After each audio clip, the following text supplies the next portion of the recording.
looking for 76.20 now.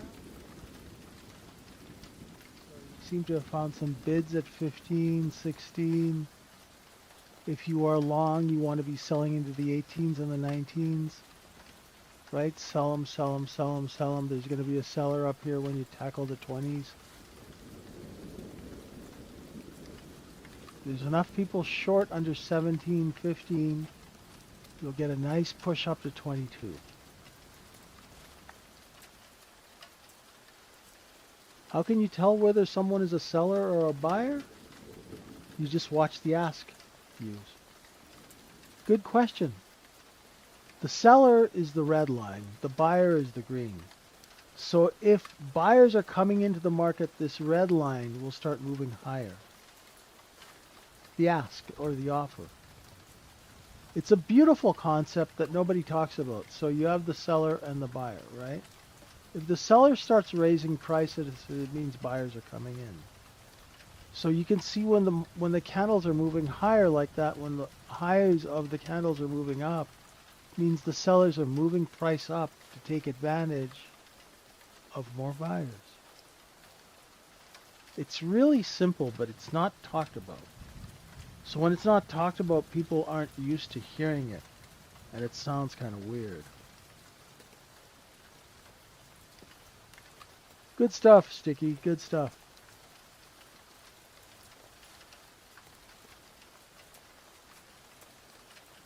So the reason why I'm doing this is because I realize, last week a lot of people lost money. The week before, a lot of people lost money. And yet they're not listening and they're not doing what they're told. So what I'm trying to do is I'm just trying to keep people, because guess what? It's not going to get any easier. This summer is going to be very difficult to trade.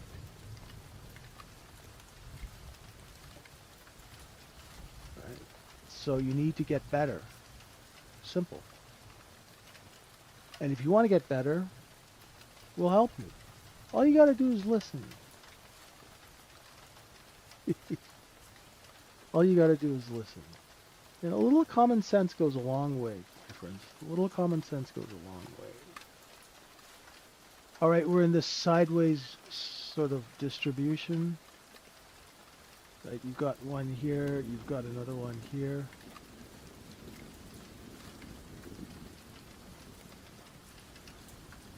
And we'll look for, let's see what happens. It's early in the day, right? But we're looking for that P-shaped profile. And we kind of had it in the overnight as well, right? That's where the shorts are trapped. They're trapped underneath the base of the P.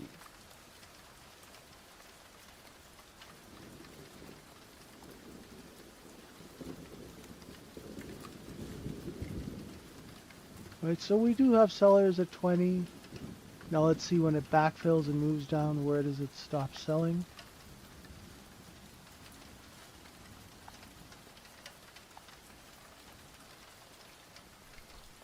Just simple, uncomplicated trading. That's all we want to do. We want to make some money, and we want to enjoy our life, right? You don't want to be sitting in front of the screen for 36 hours at a stretch and not make any money. I mean, it's okay if you're sitting at a screen for 20 hours, 30 hours, and you're making 150, 200 grand a day. Cool. But if you're sitting at a screen for 18 hours a day and you're losing money, something's wrong, right? If you're consistently blowing up accounts, if you're consistently losing money, come into the trading syndicate and learn how to trade, right? Learn how to trade, learn how to pay attention, learn how to follow simple instructions, right? And learn when to trade and when to leave it alone. Right? Yeah, multitasking is not good for trading. Like, you shouldn't be on your scooter, Dave, eating avocado toast, trading on your cell phone, and composing a rap opera at the same time. You probably won't do well. This business demands your concentration. I know traders are not portrayed as intelligent people, but we do at least know how to concentrate. Okay. Remember, we were looking on a break of 9 3/4. If we get a break of 9 3/4, you're looking for this 76.06 where I drew this line down here. Right? If that breaks, then we'll come back down and try VWAP. Right? I don't know, Cisco, it just popped into my head. It just popped into my head.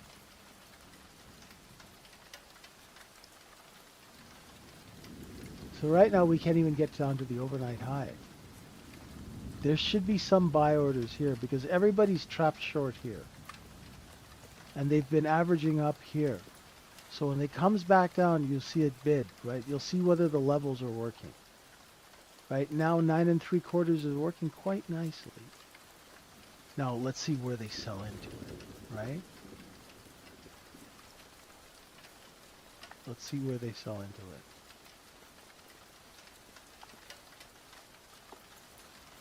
It's still a P. Moran, just not a great looking one.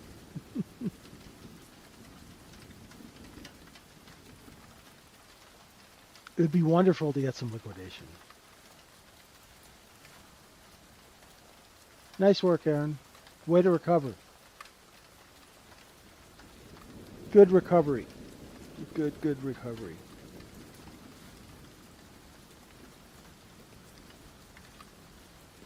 And the thing is, if you're dialed in and you make a mistake, recover like Aaron did. If you're not dialed in and you're having trouble and something's not sitting well with you, just take it easy. Right? Sit and watch. Right? No use just unnecessarily losing money. It happens sometimes. Sometimes you start trading and you're like, you know, something's bugging you or your mind is elsewhere. Don't trade if it's like that because you need all your attention.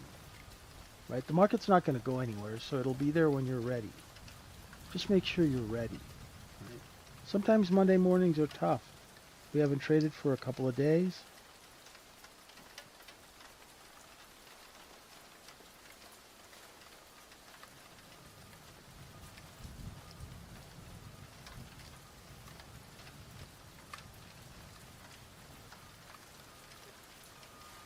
We got a bit of an aggressive seller now. Come on now. I want to see the reaction at 6 if we can even get down to 6.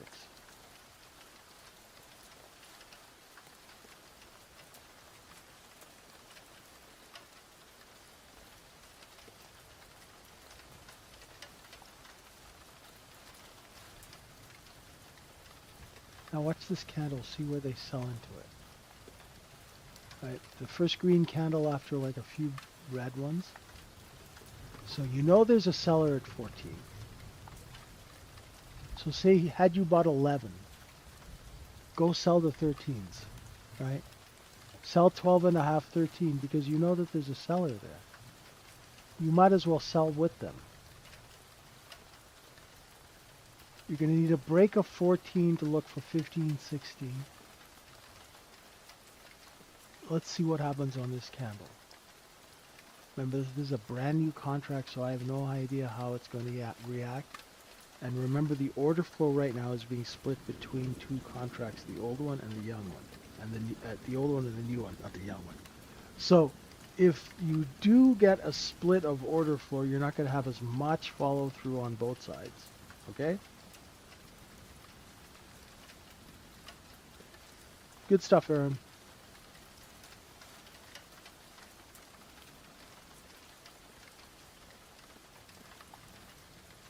Right? And if you're a short seller, right, watch for the next candle. If the next candle opens and stays under 9 3/4, that's a good sign.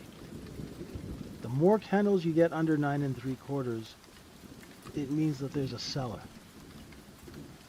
Right? See how it's popping back up now?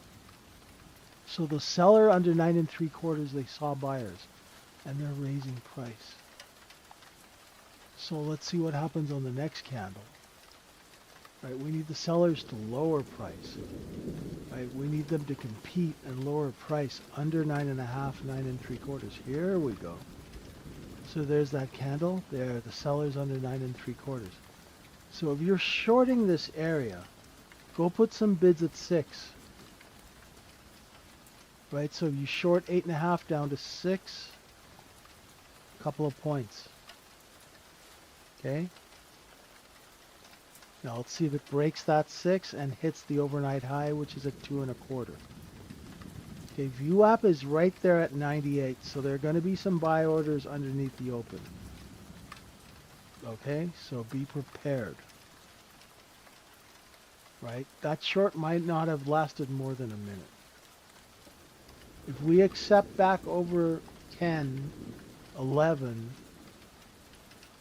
we'll have flushed out the longs and we'll tickle back the 12s and the 13s. Why so many bids at 6, Jimmy? What's underneath 6? What's sitting there like a sore thumb?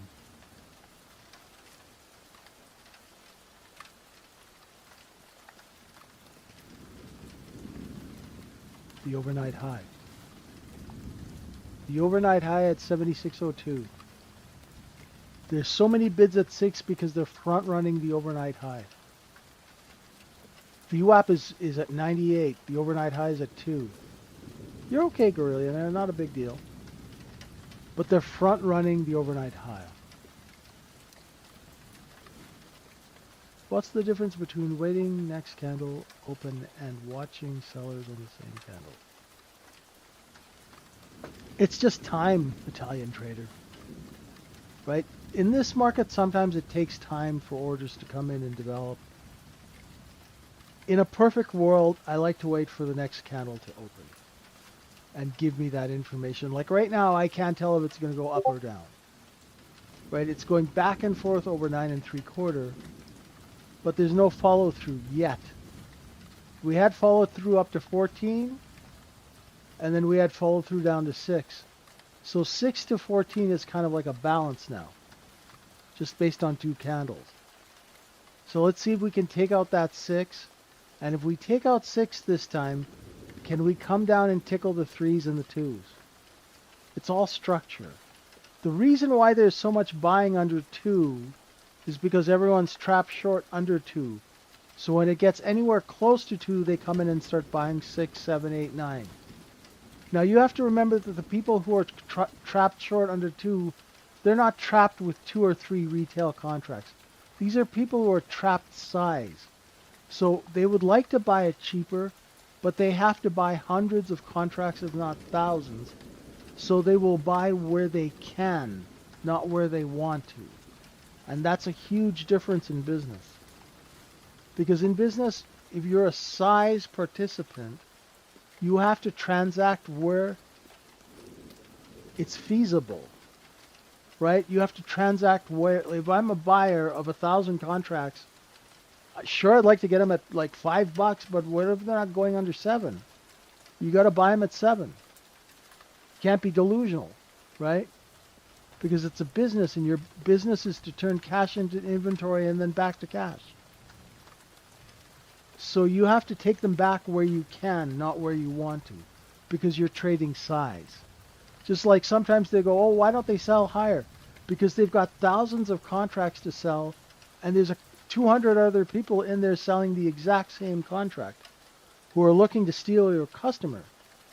So you better sell it, otherwise you're going to be holding contracts and no money. Does that make sense? That's why we have to wait. We wait for these large traders. Look at that. See, look how it went from 9 3/4, right? And now it's looking like a look below and fail, but we had to wait 2 minutes, 3 minutes for the market to tell us what the hell's going on. Because we could have easily been caught short 9, 8, and now sucking wind at 14. So sometimes you will miss trades. Don't worry about it. Okay? There's always going to be another trade. There's always going to be another trade, right? So on that one, I wasn't dialed in. I was talking. I wasn't even looking at the chart. I was looking at the Discord, but I just glanced at the chart and like, oh yeah, nice big red, big green candle. Right back up to that 14 level.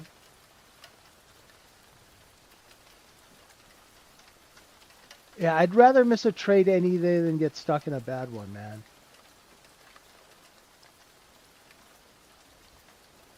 Yeah, trades are like waves. There's always another one.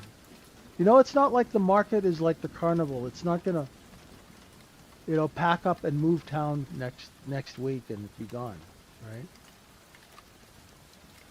There has to be a reason to enter Italian trader. So trades are based on two things. No supply, too much supply.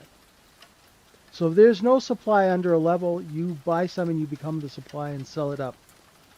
If there's too much supply, you sell with the sellers when they put it on sale. And that's it.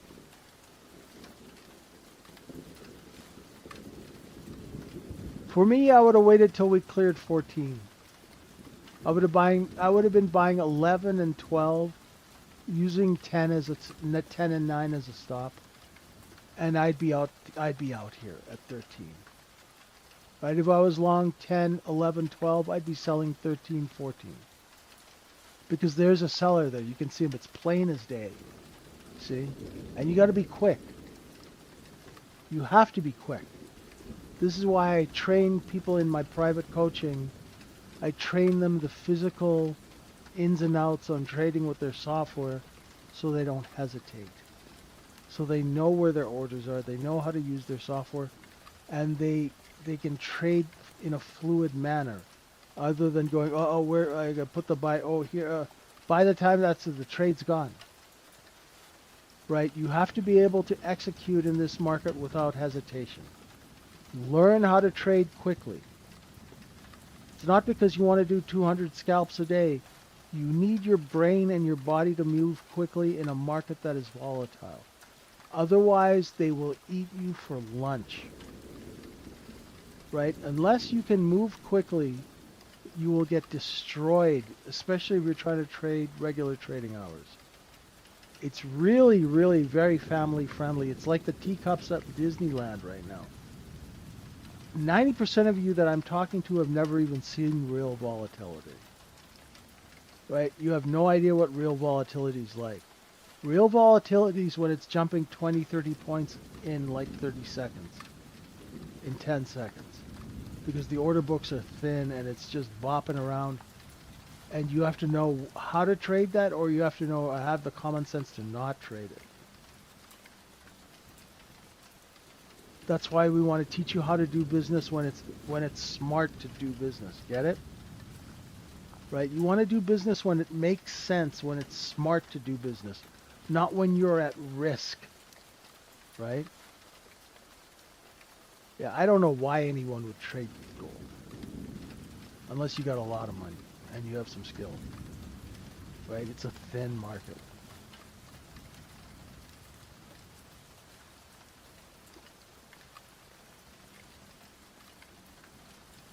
No, it's not an issue at all. Purple to green level is 7 points.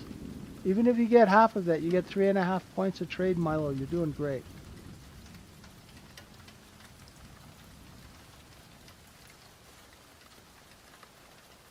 You just have to get used to the type of trading at the time. Oh, do they? Gold has a cash-settled tiny contract now? Oh, cool. Well, maybe you guys can cut your teeth on that, right?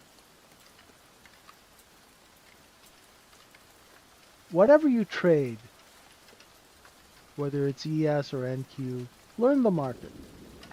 Learn the market, learn the execution, understand how the order flow works, understand how the market changes so you can adapt to it. Right? If you're a slow trader, you should not be trading NQ. Right? If you don't know how to move fast, don't trade NQ. They'll pick your bones clean. Right? It looks exciting until all your money's gone. Right? Pick a nice stable market. Don't trade RTH. Try and trade Globex. It's a 23-hour day.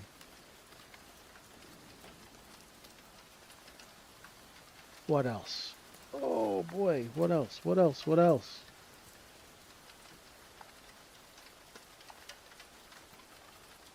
There is sellers everywhere. Now, see, that's what I want to hear from you, Jimmy. Now you're starting to use the old coconut. There's sellers everywhere. Exactly. And remember what I said, there's splitting volume between two contracts. So you're going to have less people driving it. Pretend that you've got, it's a double lane. It's two big roads, right? You've got like 4 lanes. It's like the I-5.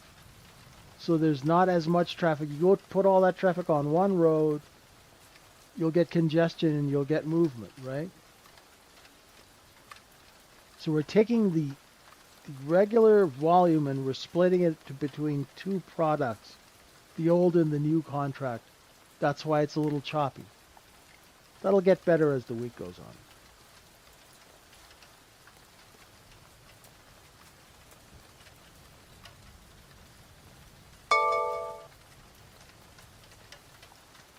So Jimmy, you just practice that look below and fail over and over and over and over again.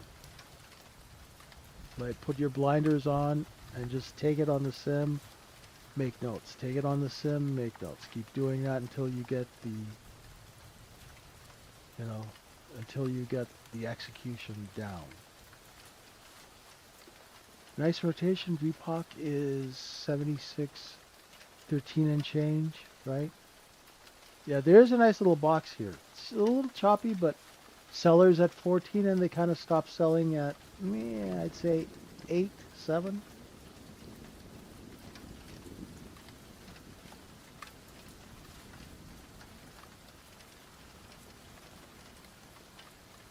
Right.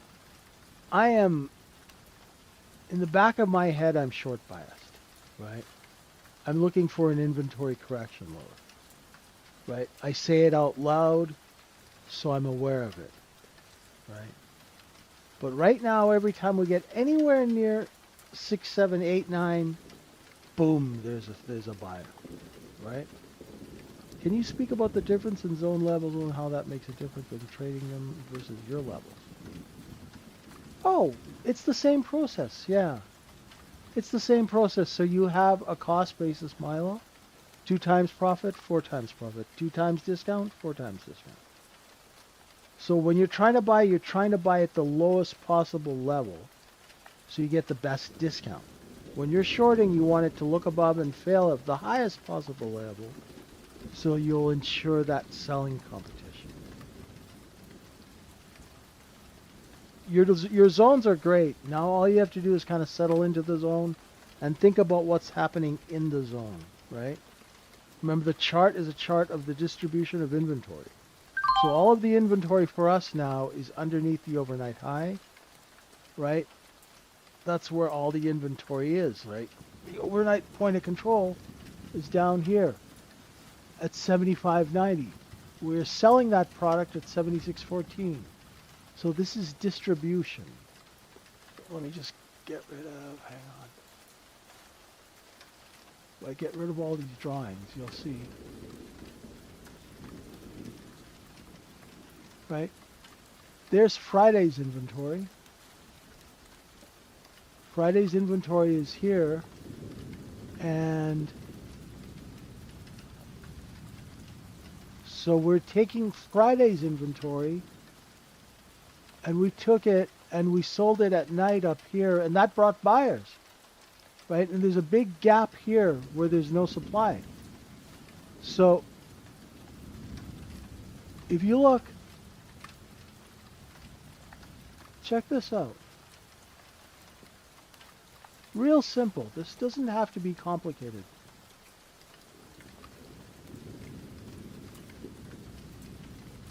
Right?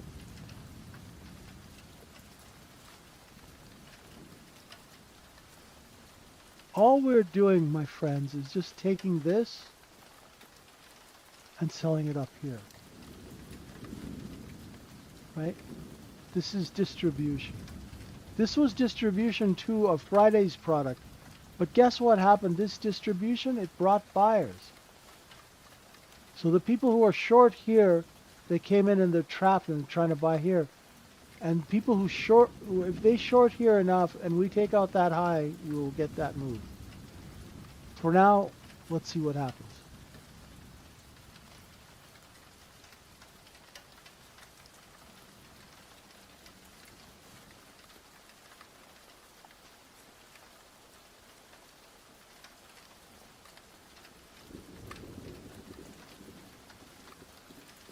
It's a good distribution. Right? They're making those people who are trapped from last week, they're really making them pay for it.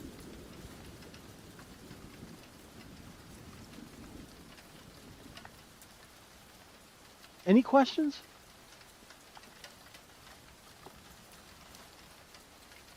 Guys okay? Thanks so much for being with me. Remember, reach out to me if you want to be a part of that group. The requirements are that you have to be able to pay attention and do what you're told. Okay? So, I've got a couple of people who've reached out. Let me know. And we will see you tomorrow morning. Thank you, everyone. Have a great trading day. Stay out of trouble. Appreciate you guys. Bye for now.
Wait, you don't write anything down after conversations? This is Pocket. I never go anywhere without it. At the tap of a... It is 2 a.m. Eastern Standard Time in Washington, D.C., and I have just returned from the White House witnessing an American rebirth. Libtards have no answer and have been set back 1,000 years by the America 250 celebration and military performance platform apparatus of the UFC Battle Royale Octagon fight under the claw in the South Lawn of the White House. The single greatest sporting event in the history of our country and maybe the world just took place. The aesthetics were like a shot to the heart of every patriot to confirm that patriots are, in fact, in control. Patriots are in control. As President Trump and Dana White made their way through the White House, this is me making my way into the claw to witness history. I don't know how anyone could not be so filled with overwhelming pride at our nation, the love of the country, the chills of listening to these uniformed service members, which again made up 70% of the audience. I'm filming this. This is my perspective from where I was sitting during the flyover. You get to listen. Zach Brown Band playing. And the fighter jets. Rip roaring.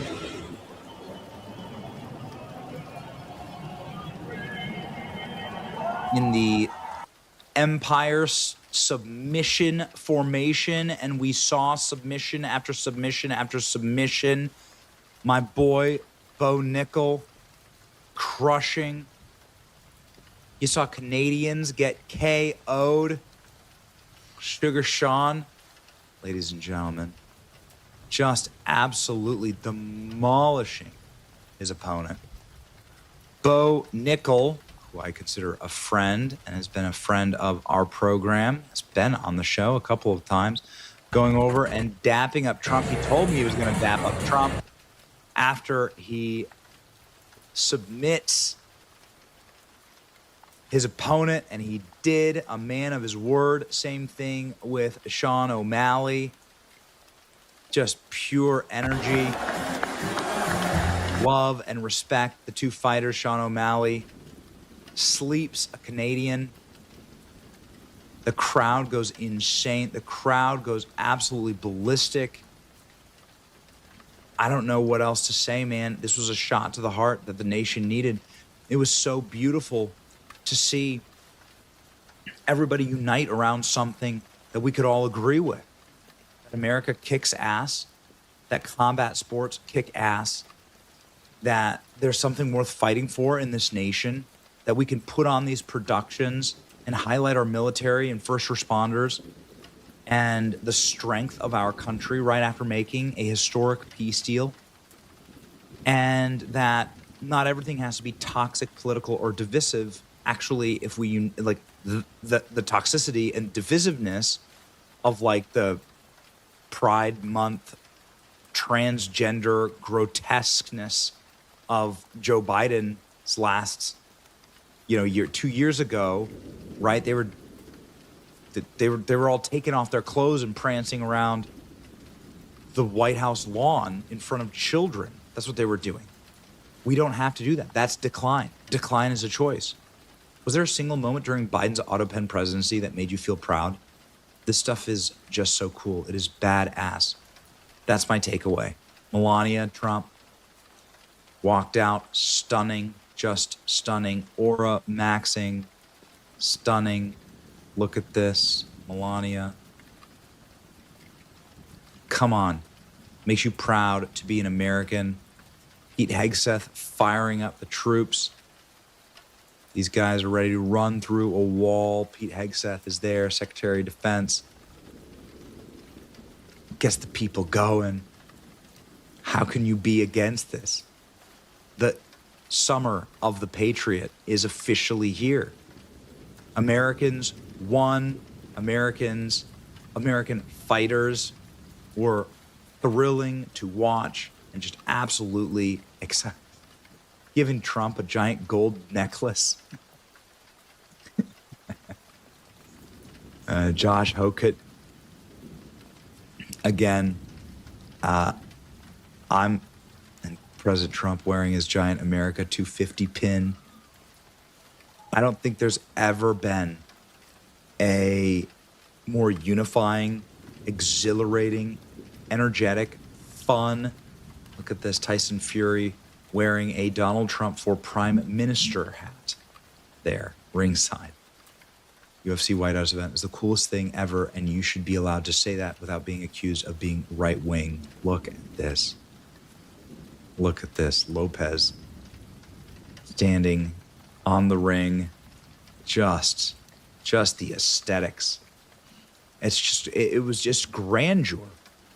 I don't know. I haven't really processed it, but my takeaway, because Mark Zuckerberg was there, tons of people from recording industry and other professional athletes and titans of industry and some of the smartest and most successful people on earth that in no other universe would ever consider themselves a Republican or want to be associated with a Republican White House.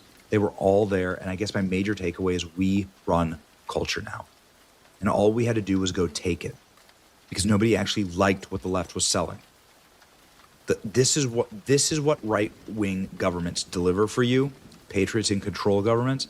Democrat-controlled governments have a couple of mutants dancing around naked on the White House lawn. That's Democrat-controlled governments. This is right-wing governance. This goes so hard. It is so jaw-dropping that even CNN is out here saying, this is a dream come true. The fans are delighted. This is just the beginning of a legendary night at the People's House. SpaceX is sponsoring. Michelle Obama is a man. Is what Josh Hokett said. In America, Michelle Obama is a man. Am I right, America?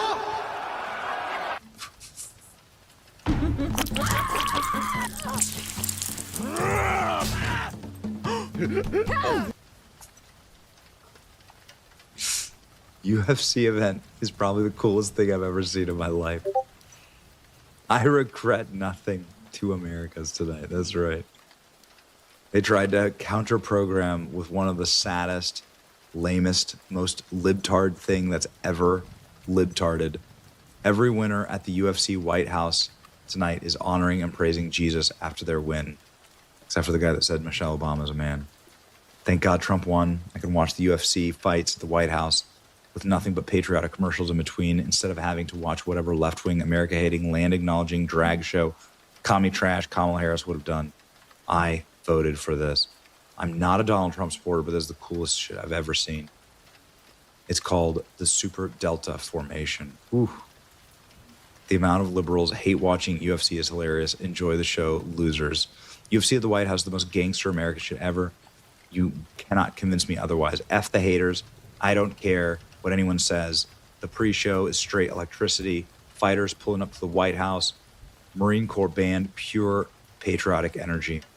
I just watched a Brazilian beat up an American in front of the president, and then he recited John 3:16, and then he asked his girlfriend to marry him, all while the other guy was getting medical attention, only in America. Dana's already cooking up the fight.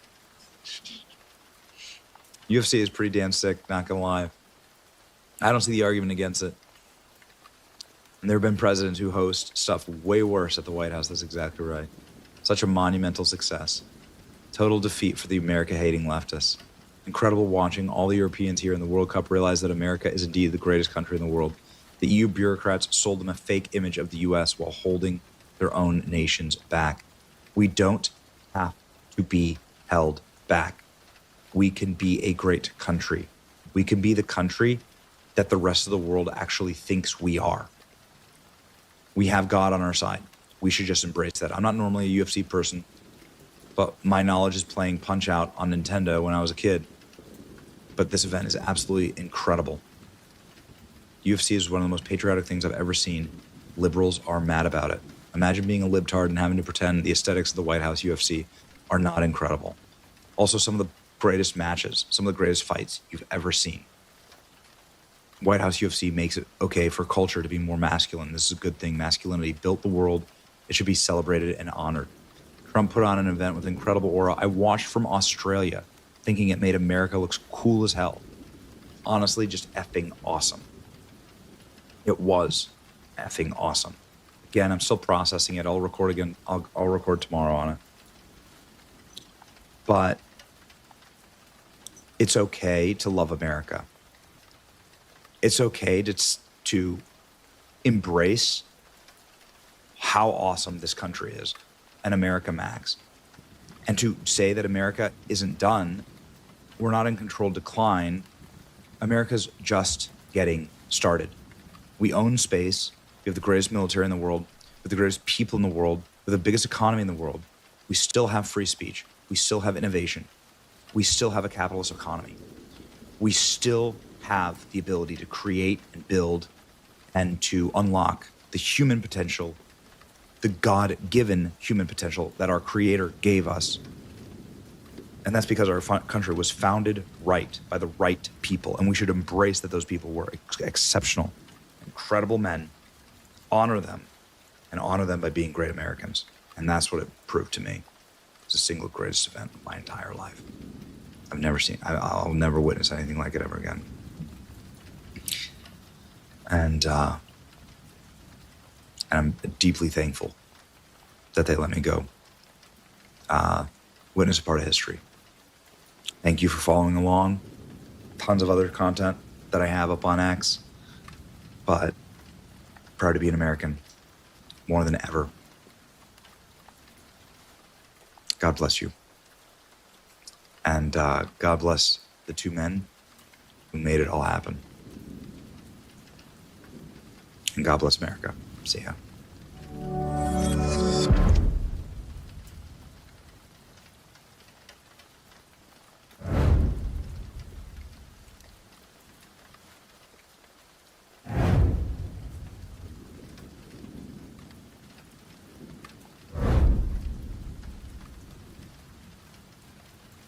All right, boys, pop quiz. What's your plan to lose the belly? You either get it right or you're getting dunked. What are we gonna do with this thing? Easy. I'm just gonna do a bunch of more cardio. Wrong. What about you? What's your plan to lose this belly? I was thinking keto? Right, because that worked so well for you last time, didn't it? Wrong. Last chance, you're up. Wait a minute, you don't have a belly. What was your secret? I just eat and train according to my body type. That's all I do. Finally, someone who actually knows what they're doing. You know this guy, the one that keeps telling us, Stop running on the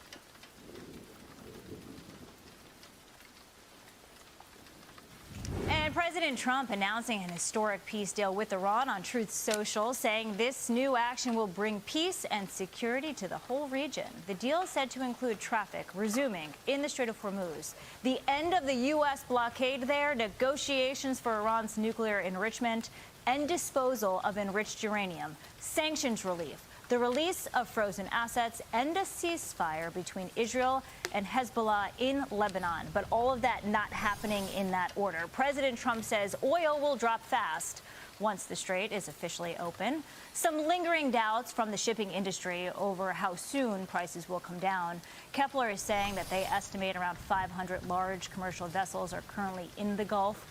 Vessels that have been delayed or held back would need time to exit, complete their voyages, and potentially return for new loadings. That process could take roughly 2 to 3 months, but they do note that traffic in the strait is sharply higher than it has been over the last 24 hours. Immediate reaction. And joining me now for his immediate reaction is Wisconsin Congressman Derek Van Orden. Congressman, welcome. Thank you for joining us. You are a member of the House Armed Services Committee, and you served in the Navy for 26 years. Thank you.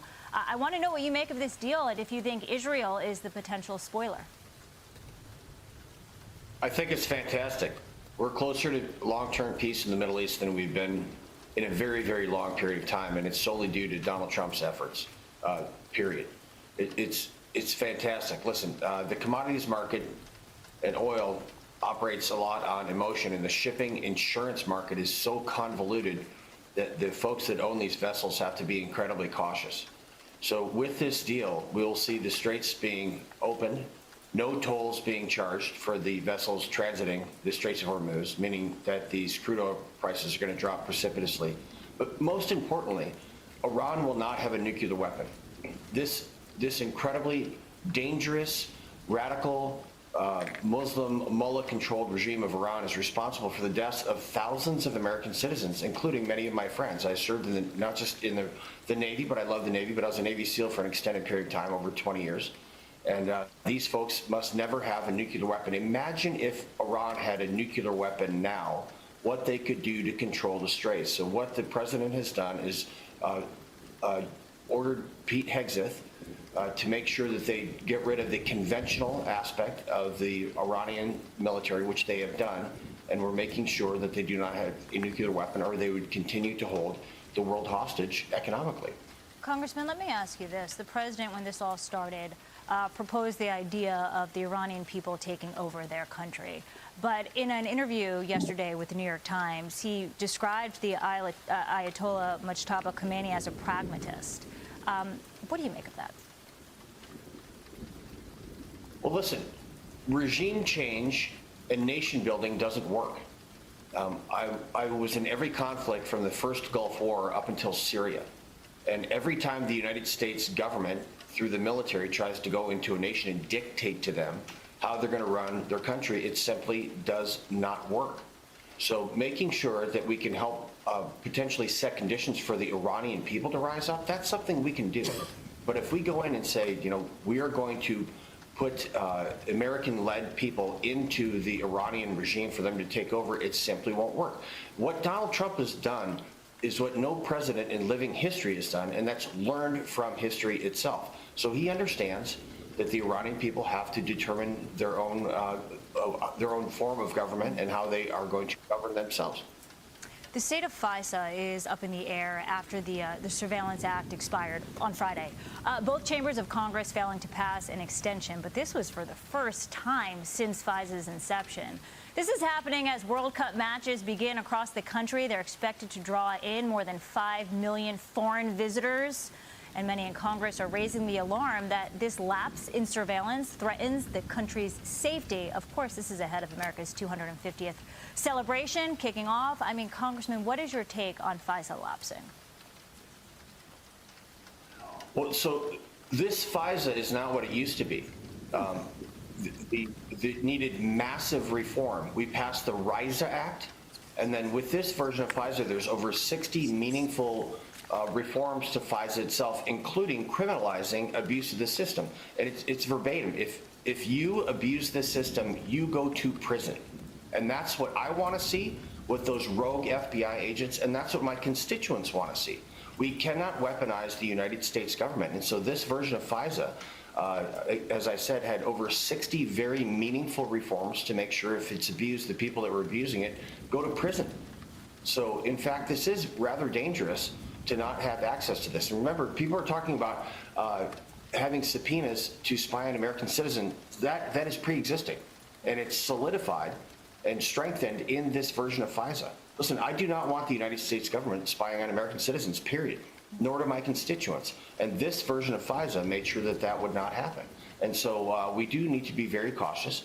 I would encourage my Republican colleagues and my Democrat colleagues to actually read the legislation and understand the over 60 meaningful reforms that were put into FISA, mostly through the RISA Act, which they voted for already. Congressman Liz Peek, a panelist, has a question for you. Good morning, and thank you for joining us. I'm glad to hear you say that, because no one else has been talking about the reforms that have been put in this FISA bill.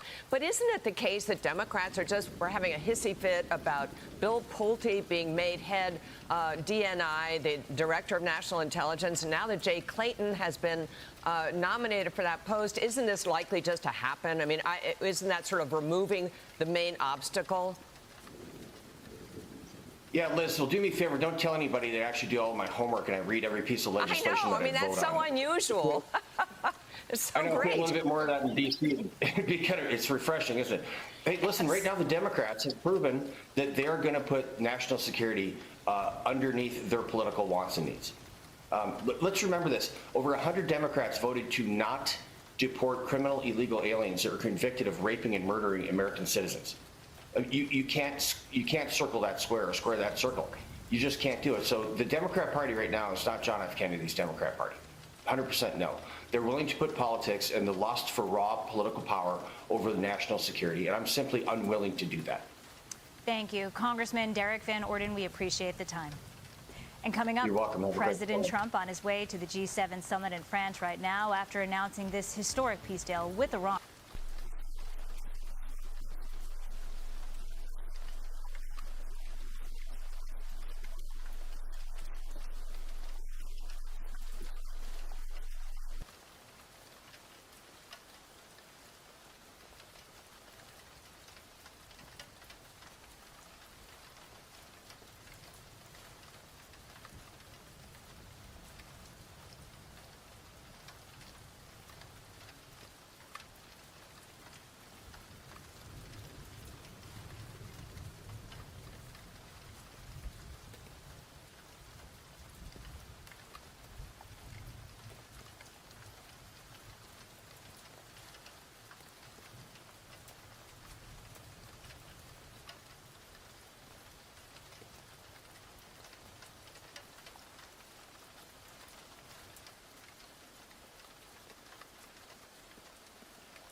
So right now, President Trump is on his way to the G7 summit after reaching a deal with Iran. Trump reportedly telling the New York Times the deal will still allow Iran to continue enriching uranium for non-military purposes.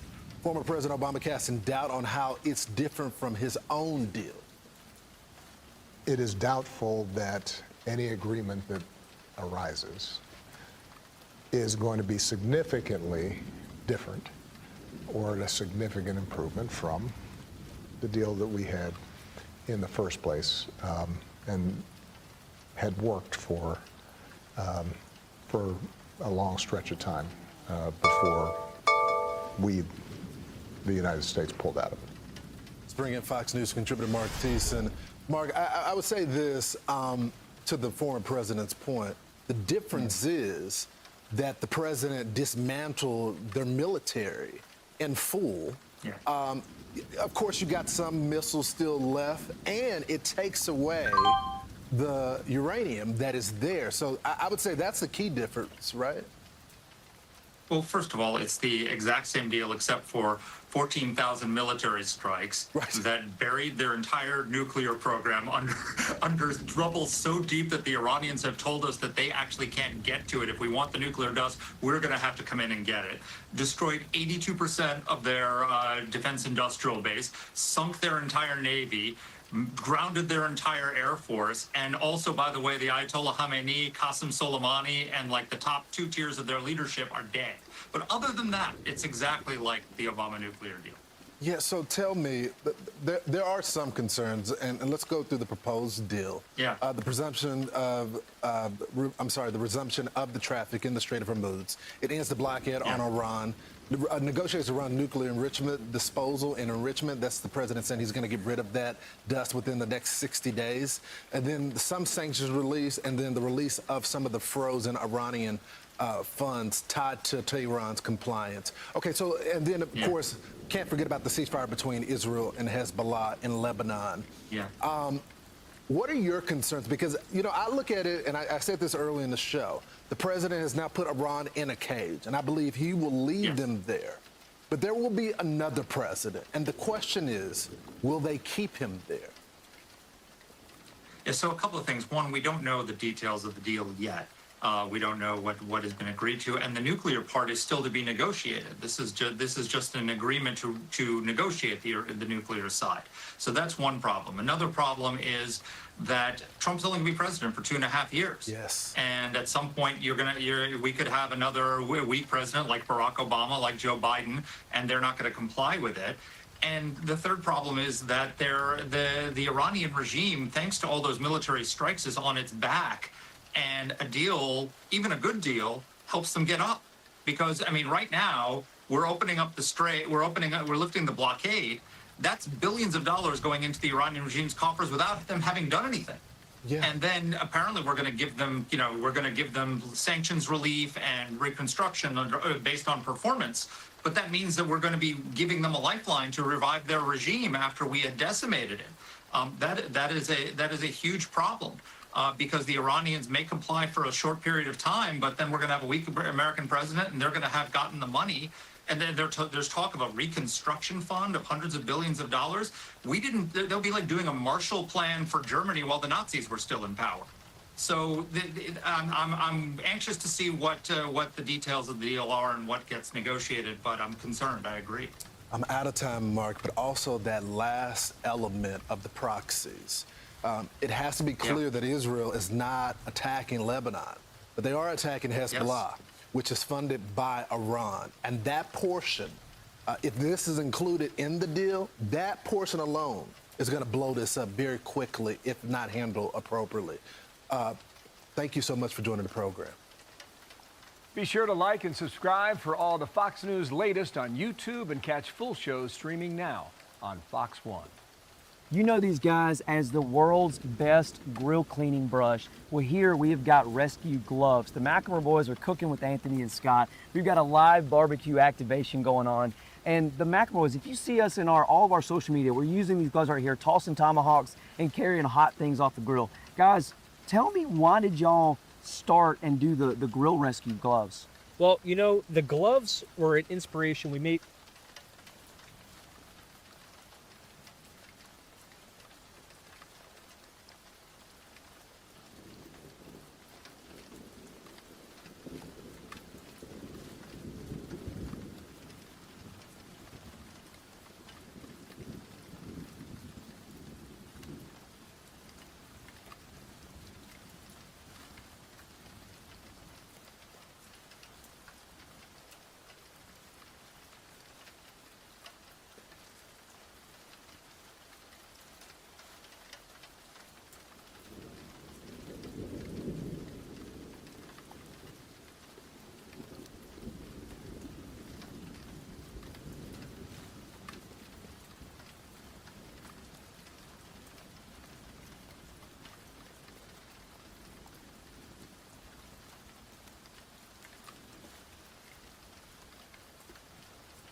We finally moved from California and bought a home in Indiana, and it was the best decision we ever made, except for one thing, and I'll get to that part in a second because it almost ruined everything. Wow. But first, we're closer to long-term peace in the Middle East than we've been in a very, very long period of time, and it's solely due to Donald Trump's efforts, period.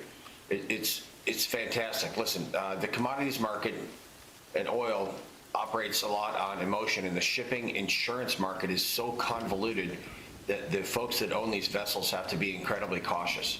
So with this deal, we'll see the straits being opened, no tolls being charged for the vessels transiting the Straits of Hormuz, meaning that these crude oil prices are going to drop precipitously. But most importantly, Iran will not have a nuclear weapon. This incredibly dangerous, radical, Muslim mullah-controlled regime of Iran is responsible for the deaths of thousands of American citizens, including many of my friends. Wisconsin Congressman Derek Van Orden earlier on this program with his reaction to this historic peace agreement between the U.S. and Iran after more than 100 days of conflict. President Trump confirming the deal will be signed in Switzerland on Friday, allowing time for mine removal in the Strait of Hormuz. Stage 1 includes reopening the strait, while Stage 2 reshapes power in the Middle East by limiting Iran's weapon capabilities. And oil this morning is down sharply on that. Oil it could go under 80 momentarily. Crude oil down 5.5%. Oil traffic is expected to flow freely again as nearly a quarter of the world's oil passes through the critical waterway. President Trump right now is on his way to France for the G7 summit, where the Iran deal will likely top the agenda with his European counterparts. And joining me now is former U.S. Special Envoy for Ukraine and AFPI Center for American Security co-chair, retired Lieutenant General Keith Kellogg. General, good to see you. Your reaction to everything happening last night and this morning. Yeah, Lauren, thanks for having me. Good to be with you today.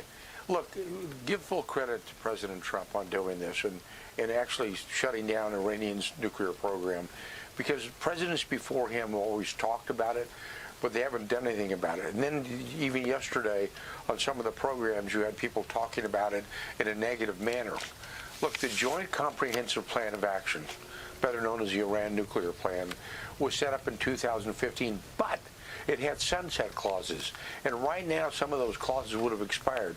You could never snap back sanctions after 2025 if they had developed a nuclear device or enriched uranium. So by doing what he has done, he's prevented a 10th nuclear nation. There are 9 nuclear nations out there.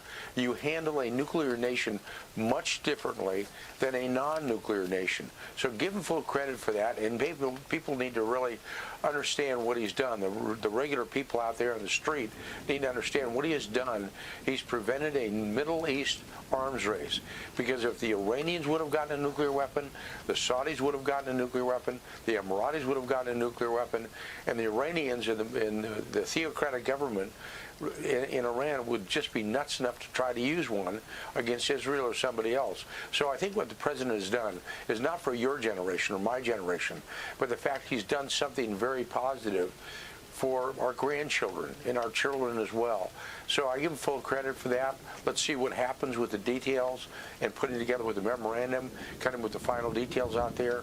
Do I trust the Iranians? Of course not.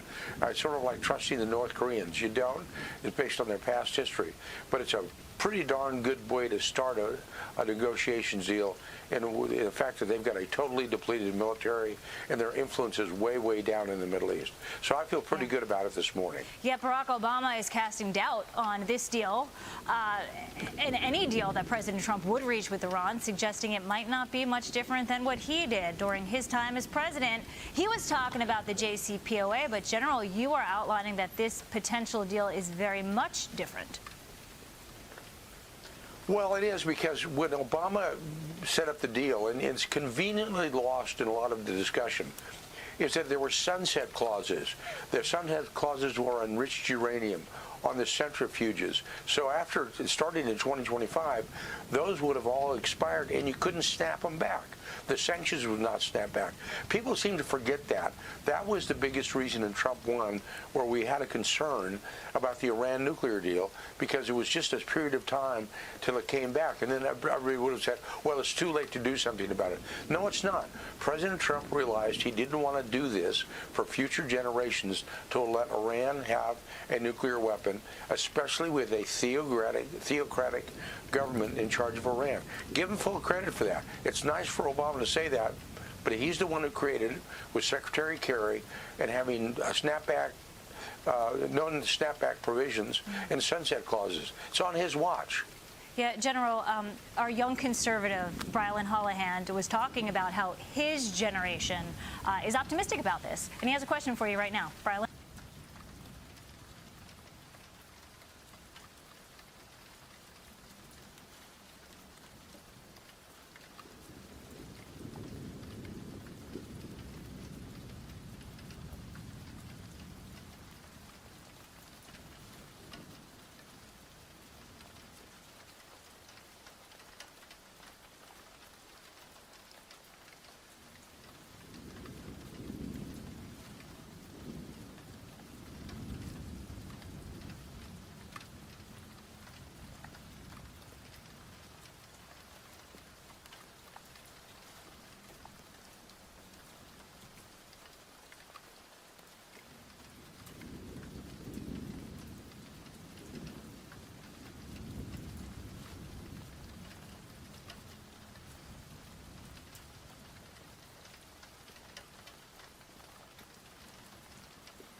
General, good morning. Thanks so much for joining us. I really appreciate you mentioning our generation, because I think that's being overlooked in this entire deal and how important it is. I know I'm just a college freshman, not an expert in this field per se, but it seems like a stark contrast to me that Obama's deal was a red line in the sand. It was kind of a pretty please with a cherry on top and a plain load of cash. Don't build a nuke. And then Trump came in, wiped out their nukes, and now says, here's the deal. Can you just lay out how different this is for our generation and how helpful this is? Well, it's a huge difference. And I mean, that's the reason why people conveniently forget about the sunset clauses and them developing a nuclear weapon. Now that we're saying they can't do it. And you can actually draw a pretty close parallel to what happened with North Korea and their development of a nuclear weapon. We kind of said the same thing, and nothing happened because of that. And previous presidents have always said, well, we can't let them have a nuclear weapon. President Trump is the first president that put a line in the sand and said we'll not do it. When it comes to Obama, remember, he's the same president who said, I have a red line in the sand about Syria using chemical weapons against their population. They used it. And President Trump took action 3 months after he came into office to do something. So we finally said, you're not going to go any further. And I will tell you from being in the White House, you treat a nuclear nation significantly different than a non-nuclear nation. And now there's 9 of them in the world. You don't want a 10th, 11th, 12th, 13th, 14th, because then you're on the brink of nuclear war. And then that can happen because of some nut out there. And the fact is, it's the younger generation that would pay the price. And the history books would really tell a terrible tale. They'd say, well, why didn't you do anything about it when you had the chance? President Trump has. Previous presidents, both Republican and Democrat, have not. They've talked about it, but haven't done anything. He knew it would be hard, and he did it anyway. Thank you, Lieutenant General Keith Kellogg, for the perspective. We appreciate it. Hey everyone, big heads up, Paleo Valley's running a sale on all their meat sticks right now. You can get 30 sticks for $36, which comes out to $1.20 per.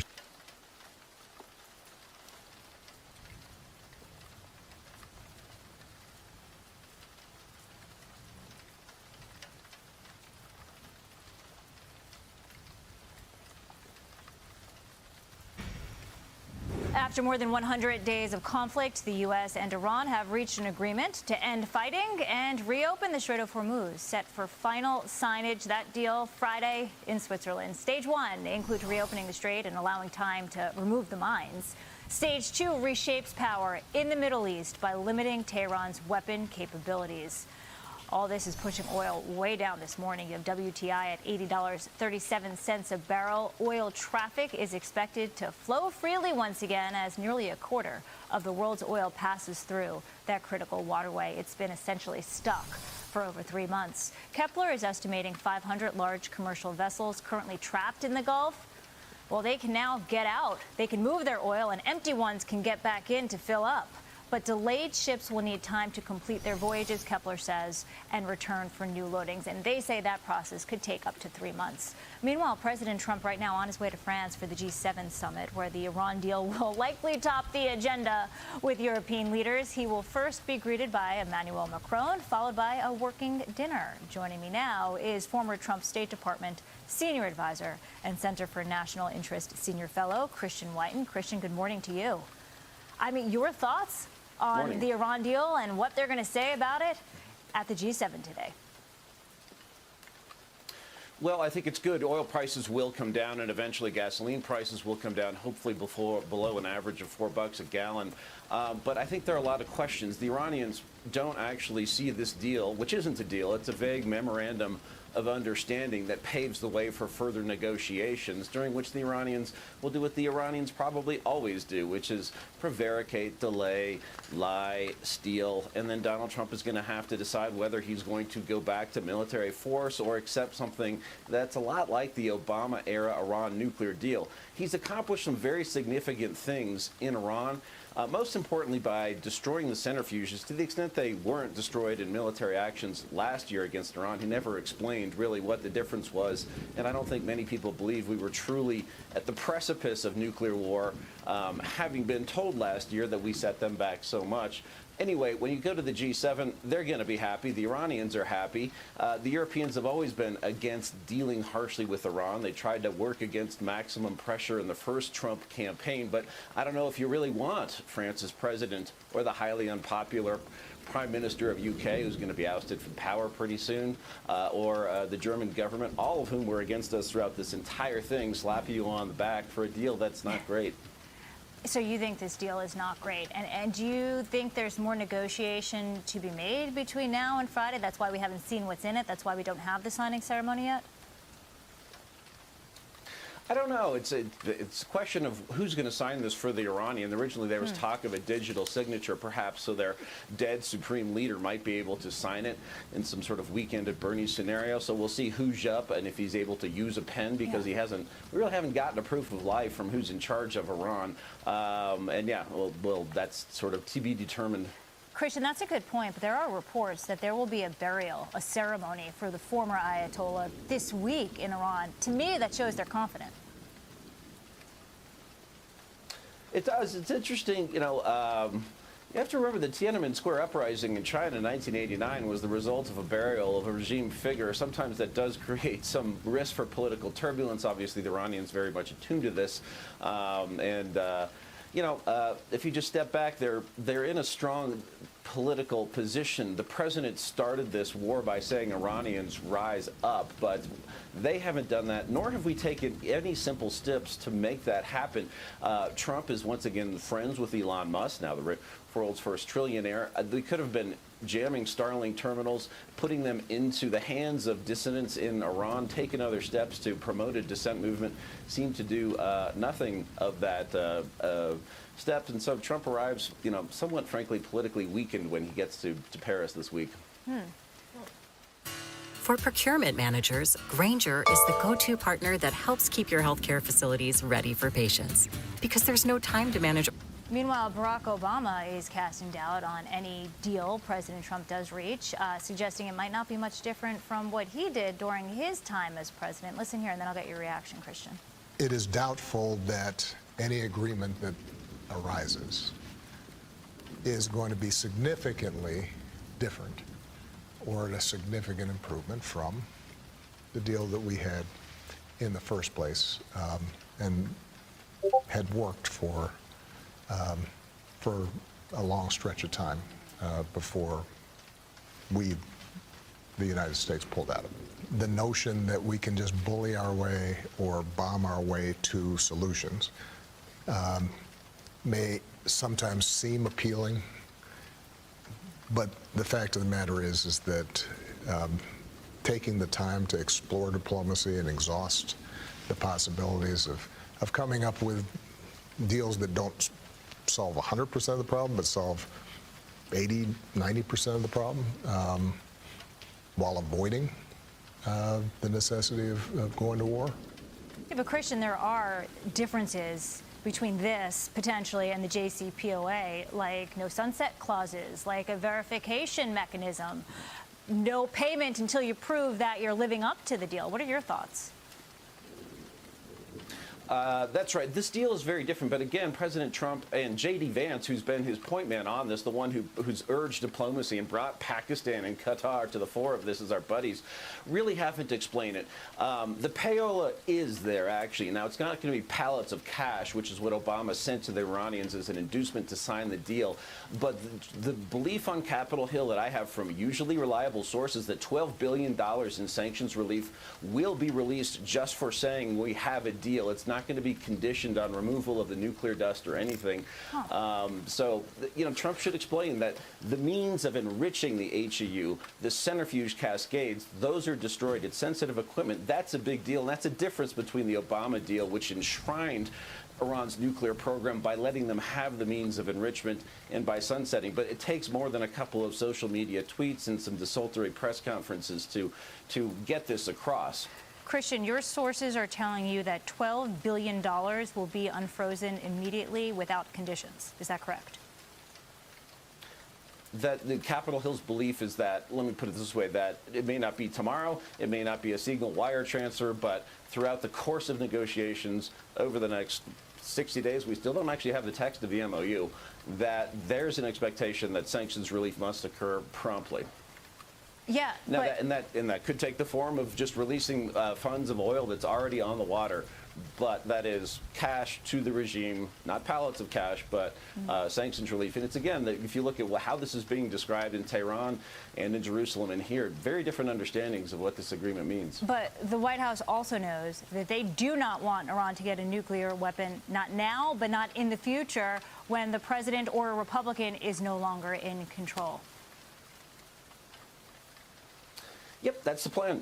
They agreed to it. They also agreed to that with Obama. They broke that agreement. So the nice thing is here, again, the means of doing so, of enriching uranium, and they don't really have a plutonium program, that's gone. So we should emphasize that. And if we need to go back and mow the lawn, if you will, because we see them reconstituting it, we can always do that. Christian, thank you so much, Christian Whiten, everybody. This is Pocket. I never go anywhere without it. At the tap of a button, it records and creates organized notes.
You don't need to spend $300 on a plumber anymore. This little tool can fix it perfectly. Just heat up the tip with a lighter, apply it evenly to the crack or gap, and once it hardens, smooth. We're here with my friend, Senator John Fetterman, Democrat of Pennsylvania from my home state, a great state. Senator, you're a very brave man, and you're standing up for your principles, which used to really be the principles in the heart and soul of the Democrat Party, which is so fundamentally changed on you, for which you come under criticism. Let me start this way. You face a lot of protesters, even in your official office in your home, don't you? Okay, Ken, Rick, just on Thursday when I was leaving, there was a group yelling outside in the hall, and last week there was about a huge crowd of those idiots from Code Pink. You know, they kind of took over my front office, and then on even Memorial Day here at my home where I am now, I had protesters showing up. They were even screaming at painters that I have working on my house. I mean, so I'm used to that. That's been consistent ever since after 10/7. You know, all of these things are badges of honor, and you know, it's very kind for you to say. It's not brave for me. What's real bravery is the IDF soldiers and the hostages after, thank God, were brought back home, and the American soldiers right now standing in the Middle East to hold Iran accountable, and all the brave Iranians that are willing to stand up and protest against the Iranian regime. And even after the Iranian regime executed over 30,000 of them just earlier this year. So, you know, one of the supreme honors of my time in the Senate is standing with Israel. And my vote hasn't been a pro-war one. It's always been a pro-no Iran becoming a nuclear power. And that's why I remain, and that's how we've developed our friendship here, because we share this views. I'm sure others, especially about Israel, and Israel has always been the moral clarity. I'm proud to stand by that, regardless how those views continue to damage standing within my own party. Yeah, it's amazing what has happened to the Democrat Party and what some are trying to do to the Republican Party, but there's a lot of pushback against them. Thank goodness. Let me ask you this. Deal or no deal? Deal or no deal? There's a lot of talk about a deal, but fundamentally, before we get into the particulars, deal or no deal, and then what kind of particulars could there possibly be to ensure that the deal is upheld by the enemy? Well, the big one for me is only one of the main reasons why I'm always going to follow things like this, or last year about Midnight Hammer, which I thought was a fantastic development last June. So Iran can't either destroy, verified by independent inspectors, or they hand it over and then we can destroy it, whatever. You know, that's huge, and that's the reason why I'm happy to stick with this, even though you and I know how many there's a deal, no, and then this, that, and the other thing. I mean, a lot of the developments, but I'm going to hold through it because I'm never going to be part of a vote that would force us to walk away and Iran would be able to develop a nuclear bomb. I'm never going to vote against things that could prevent. I'm proud to stand with this, and I know politically I can't imagine much more damaging to vote against my party, but I'm always going to vote for a no nuclear Iran power, and that used to be really understood by every Democrat in my party. You know, even with the Obama deal, with most of the Republicans voting no, they were voting no because they were concerned that that deal allowed, at the end of the process, Iran to have a nuclear weapon. I felt that too. But the Democrats voted almost to a man and woman, not completely, but almost, for that deal because at least it was asserted that it would prevent or at least slow them down from getting a nuclear weapon. So they've even effectively abandoned that deal as they're attacking Donald Trump's effort to enforce the position, no nukes, no uranium, no threats. Be sure to like and subscribe for all the Fox News latest on YouTube and catch full shows streaming now on Fox One. The McElmore boys are here with Anthony and Scott.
I was thinking about pulling the trigger on that one. But I missed my chance to get in right here. That's okay though.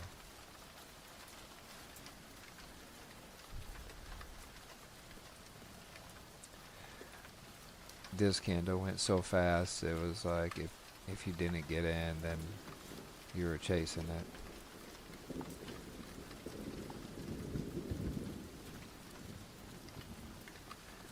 I thought about getting in here on first candle to make a new high, but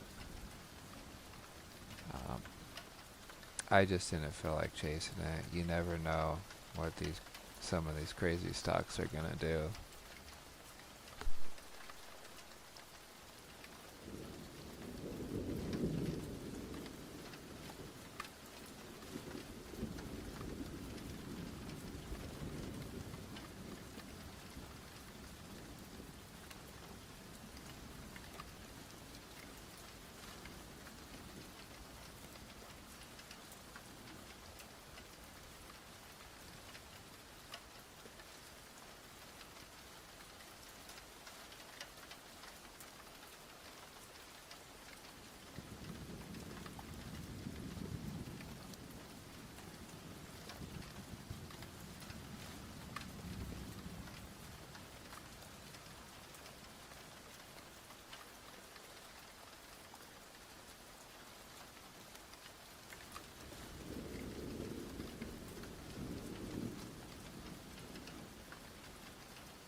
Most of the swingers that I took today are red, except for figs.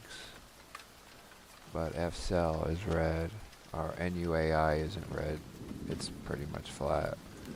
But ERO is red and F-cell is red. And of course, I have a bag, Weeble. It's still red quite a bit. It's looking good though, even though that it's red. But these stocks that I'm swinging are really strong, so considering the macro environment, I'm going to hold on to them because I think they will return back to the highs. You can see Weeble's been really strong here. the last few days. And there's my average price up here at 881, so it's not too far back. We get up over here and some shorts might have to cover, and we got a gap fill, so if we can get over that 200, that'll bring in some fresh buyers. That'll be great news. So alright, thanks for tuning in. If one of my swingers makes it up into profit and starts getting close to my sell orders, I'll post a video. I'll see you guys next time.